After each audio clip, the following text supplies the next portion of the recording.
So in this video, we're going to talk about peace and calm. The inner calm that feels nourishing, and also peace that you can feel in yourself, but also experience around you. In this world today, we don't really notice the type of peace that a lot of people are hoping for. If we turn on the news or we go onto social media, there tends to be something that pops up each day for some person or from multiple people. But we can say just turn off the news and turn off social media and just not look at anything. And that tends to help a little bit. But is there something deeper that we can do personally? This video is about that. A few different steps that a person can take, and generally anybody can take, to help with these things. So let's start out with the first one. I'll talk about three. The first one is going to be physical fitness. Now, you don't have to be a super athlete or anything like that, but developing some type of fitness, especially endurance-based fitness, can help the body adjust, the mind and emotions start to process and develop this sense of calm and ease because you're starting to move everything that's within you. For me, as an athlete most of my life, that has been the case where I was able to exercise if I was feeling or thinking a bunch of different things, and it really, really helped. And I've noticed that with a lot of other people too.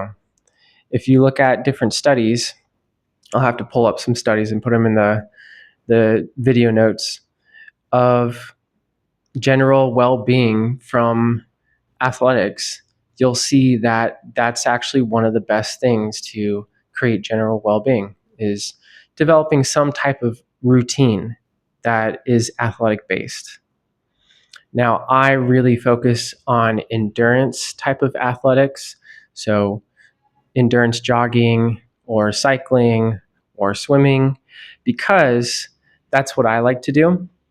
And it tends to get you in some type of mental zone or meditative state almost, to use the term meditation loosely. It helps with that ease of the mind, the emotions, and the body. So that's the first thing. The second thing is the way we eat.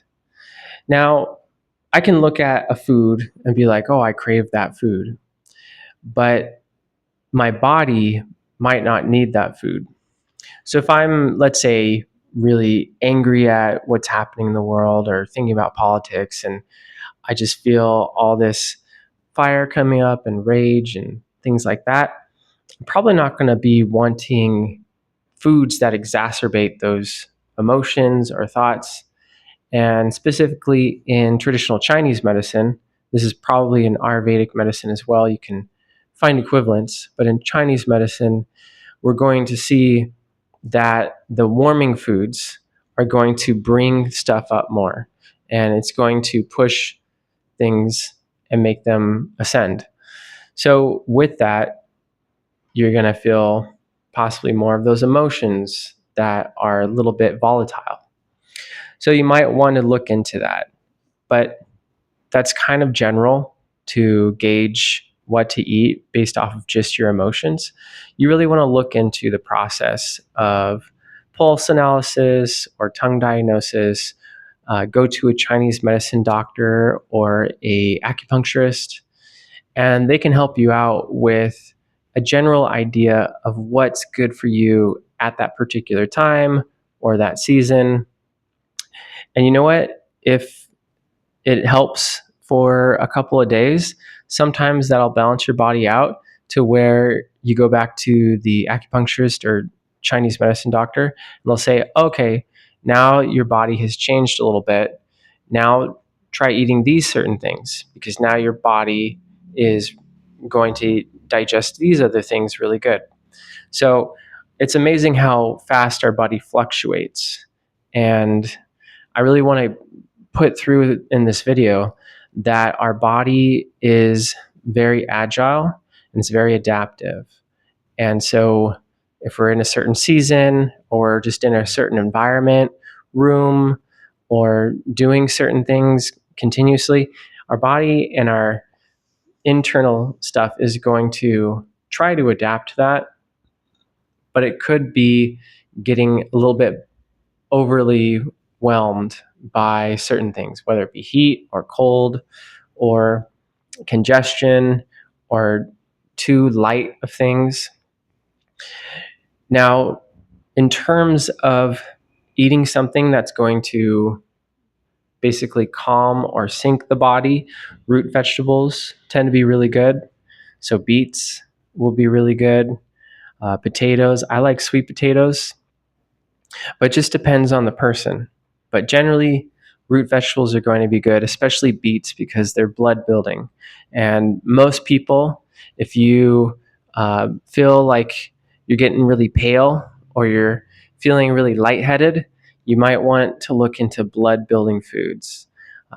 If you eat meat, then having some meat would be good to build that blood, according to Chinese medicine. Now, this is different than a uh, Western medicine diagnosis. I'm not diagnosing. I'm just talking about ideas in Chinese medicine. And the third thing that's going to help with inner calm and experiencing peace is the idea of acceptance. And there is something that a lot of people really like. It's called Ho'oponopono. It's a Hawaiian prayer, and it talks about, you know, forgiveness and acceptance. And so look Ho'oponopono up. I'll try to put a list of the different categories of Ho'oponopono. Look into that. That's one thing that a lot of people do really well with.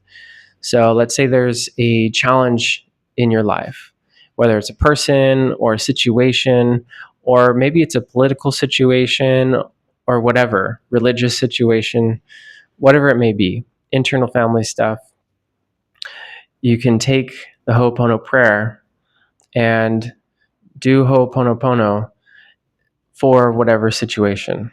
It could be also yourself, internal illnesses, whatever. And doing that is going to create the mind and emotions orientation towards that situation in a different way, where you will potentially feel more calm and see more peace in the world. Now, it's kind of illogical. It really is kind of illogical to think of more peace in the world when something that may not be peaceful is still happening. But it's the way that you start to experientially relate to it that changes. And so that's what we're looking for, the experiential relating to it that changes, so that you will feel more calm and inner peace. And also external peace, because the way that we relate to things externally, if we change those things, it could actually help change whatever that situation is. Maybe subtly, maybe profoundly.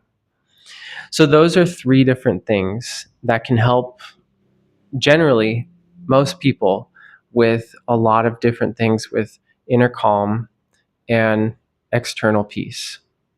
So first was exercise. Second was the way we eat. Now, I didn't really mention too much about the way we eat, so definitely look into Chinese food theory, Chinese medicine food theory, and also look into Ho'oponopono, the prayer. Those are just a few examples of many different things that can help. Have an awesome day.